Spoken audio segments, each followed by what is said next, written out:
Well, hello. Welcome to Tune In with Twitter. Amazing turnout. Thanks, everyone, for coming. If anyone hasn't got a seat at the back, many apologies. Hopefully, everyone's pretty much seated. Lots more swag bags upstairs if anyone hasn't managed to get one. So I'll be doing a brief introduction, talking a bit about the TV landscape. Deb Roy, Twitter's chief media scientist, is then going to go into a lot more detail about the data and also the brand opportunities. So just a couple of housekeeping points before we kick off. So for those who haven't found the Wi-Fi yet, the network's Twitter, no password, hopefully easy to get on. The hashtag for today will be a hashtag TVXTwitter, and we'll also be tweeting out throughout from @TwitterAdsUK. So the team over there, Jean, Ema, and Gordon, will be answering questions. Any questions you have, direct them at @TwitterAdsUK, any feedback that you want to share. So the main theme for this afternoon is Twitter as a multiplier to TV. So we hope to show an interesting perspective on TV and Twitter working together and the complementary relationship between those two media.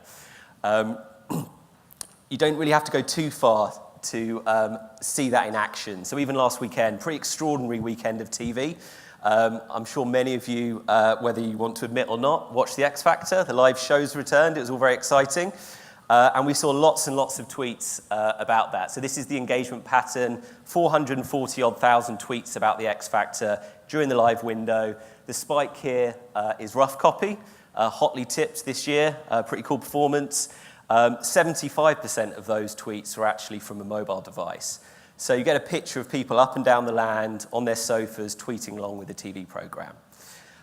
Lots of interesting tweets around the singing and the actual show, but I think even more interesting than that are just the storylines and the sub-narratives that develop throughout any TV program that airs. So a couple that you may be familiar with. So anyone recognize this guy? No one admit it. So this is Nicholas McDonald, one of Louis' contestants. He's, bless him, only 16 years old. He said that quite a few occasions. I guess showing the generational gap between some of the people singing and some of the people tweeting along. He actually called his mum on Saturday on the X Factor, and he told her that he was singing a band called Spandex Belly. And Twitter kind of found this very amusing, erupted. Darren Huckabee here tweeting. And you know, it was a story that kind of developed and was discussed on Twitter. Another thing, there were lots of conversations around Louis Walsh. I think Louisisms is probably a phrase, a term, well, it should be. He liked to say that people are ready-made pop stars, had the whole package, and he also liked to say that people are a young version of, in one example, Bryan Adams, and Fox's Biscuits were kind of questioning the analogy whether someone was really a little Bryan Adams.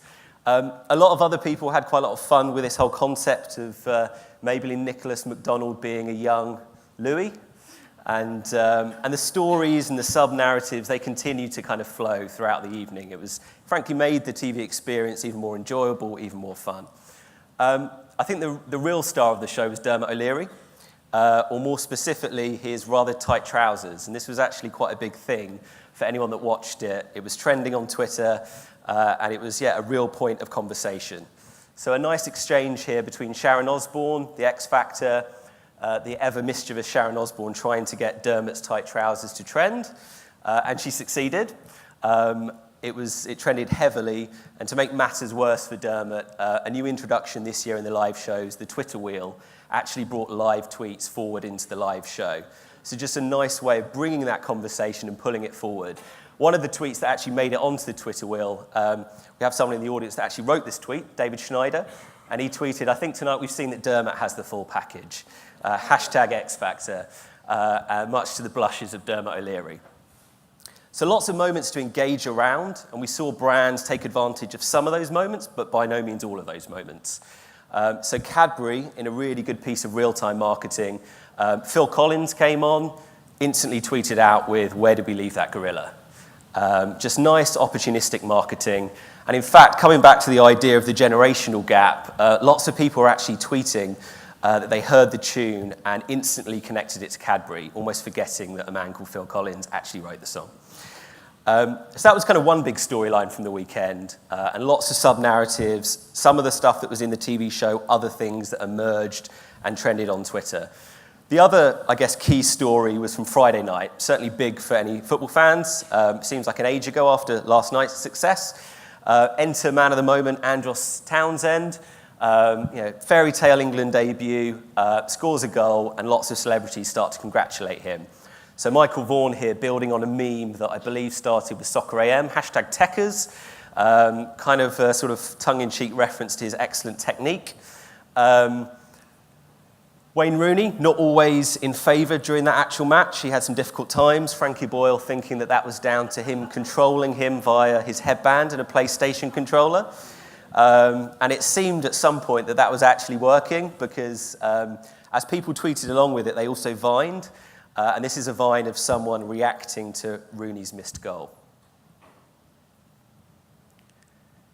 I turned the sound down because he actually goes quite crazy. We don't need that. And against, Rooney just keeps looping. We could, quite strangely addictive. And against that kind of context, Rooney scores, all is forgiven, and Paddy Power rarely wastes an opportunity to jump on a real-time topic, and they tweet out, "Unbelievable Shrekkers," building on two memes all at the same time. In terms of brands, I think the brand that really did well out of Friday night was Vauxhall. So I believe Cara helped place this three-dimensional hashtag on the pitch, and it certainly got people talking. Ex-England international Franny Lee, I think, pretty much summed it up. Who the bloody hell is Adam? Who is this guy? And it got people talking in a really kind of intrigued way. Other people were making jokes around this, questioning whether Adam Johnson was using this as a ploy to get in the side. And yet other users were simply sharing Vauxhall's video.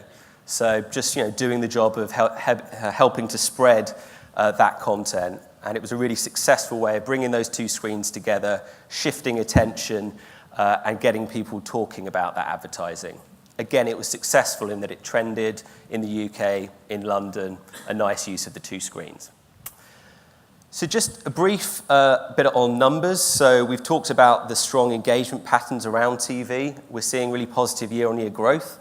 So if we take the first episode of The X Factor, this year versus last year, we've seen a 25% increase. For other shows, it's actually a lot higher than that. So we're seeing good growth, and it's also a mainstream behavior. So 60% of our users use Twitter while watching TV. They sit there, they tweet along, they discover information. 40% of our traffic around peak time is actually about TV. So if you're thinking about interest categories that are really big on the platform, TV is right up there. And it's also very predictable given the TV scheduling. So it's a great thing for brands to actually bounce off of and create moments around. And upwards of 90% of online public conversations about TV actually take place on Twitter versus forums, blogs, etc. So mainstream behavior, one that's really growing. And we're seeing lots and lots of innovation by a number of different parties. So we're seeing broadcaster innovation. So this from 2 weeks ago, Channel 4, Was It Something I Said? It's a panel show. People, questions are asked, the panel answer. But the innovation here was really using Twitter to allow people to actually take part in that as they go along. So the questions are also posed out onto Twitter. You can answer, you can use hashtags, and at the end, Channel 4 will actually calculate your score and tell you how you did. So you're playing along with it, you're really being pulled into that conversation. We're also seeing innovation on the measurement side. So in the US last week, Nielsen launched their Nielsen Twitter TV rating, a way to quantify the size of the social audience. In the UK, Kantar are working on a similar metric to help quantify that audience in a consistent manner. And Nielsen have also done some interesting work looking at the causality between the two screens, so between TV and Twitter. So people for a long time have been talking about the correlation, does one drive the other? Nielsen were able to show that there was a two-way causality. So in 29% of the programs, an increase in Twitter volume actually drove an increase in TV ratings. We all know that TV has a really powerful impact on Twitter. So 48% of programs where the ratings went up, the tweet volume went up. So causality, but crucially both ways, and a significant causality Twitter to TV. And a few developments are making it even, easier to start to understand this. So this was announced last week, Comcast in the US, a partnership where you can discover about TV programs in tweets, and you can hit the See It button and actually watch TV right there. So literally bringing the two together, it's going to be an interesting way of understanding how Twitter can shift attention and how it can be used to discover TV, but a really innovative partnership there. So before I hand over to Deb, I just want to, highlight three main points, I think at the intersection of some of this innovation that I think creates lots of opportunities for brands. So the first is Amplify. Amplify is our partnership where we bring real-time content onto the platform and allow brands to actually wrap around that content. So they not just associated with the conversation, but also the content. Last week, we announced a deal with Viacom in the UK for the European Music Awards. That was our first announcement. Lots of work being put into that to further develop that. Just want to show you briefly how it works. In the States, there's a deal with NFL, the equivalent of, say, Premiership rights in the UK. Verizon are the sponsor. As a play happens, the content's pushed out, and Verizon have the pre-roll against it, and it looks like this. Cuts to pre-roll. And then you're straight into the play. So I think we found that it's awesome to talk about things that are happening in sport and on TV. It's even better when you have that content there that you can talk about and share with people. So that's Amplify. There'll be lots more opportunities around Amplify in the coming months. Number two is TV ad targeting. So we've been working on innovation to sync up TV ads and Twitter ads so that you can actually tell stories between the two screens. In the US, where we've run lots of these campaigns, we've managed to get benchmarks, and they've been very positive in terms of the impact over and above TV alone. So we've seen, on average, 27% increase in engagement rates, and then versus TV alone, 95% stronger message association, 58% stronger purchase intent. So we're finding that when you take the power of TV, when you add in the real-time public conversational nature of Twitter, the two together can really shift those metrics. And then finally, and I think a huge opportunity, we're at very early days, but the opportunity to do dynamic brand storytelling around these two screens and frankly other types of media as well. So an example from a couple of weeks ago, Mercedes tweet out their new TV ad onto Twitter, #SoundWithPower, and they encourage people to remix that ad. They'll be choosing an ad from that hashtag and then putting that actually on the air. So seeing more kind of full circle dynamic storytelling that deepens the story, extends the story. And I think as we go into Christmas, we're going to see lots and lots of campaigns that start to take some of these dynamic elements and use those. So I've spoken for long enough. So without further ado, I'm going to hand over to Deb, who will go deeper into the numbers and the brand opportunities. So Deb Roy currently splits his time between being Twitter's chief media scientist. He's also a faculty member at MIT. He was founder of TV analytics firm Bluefin. And I'd also urge you all to have a look at his TED Talk, The Birth of a Word, which is fascinating. But please join me in giving a very warm welcome to Deb Roy.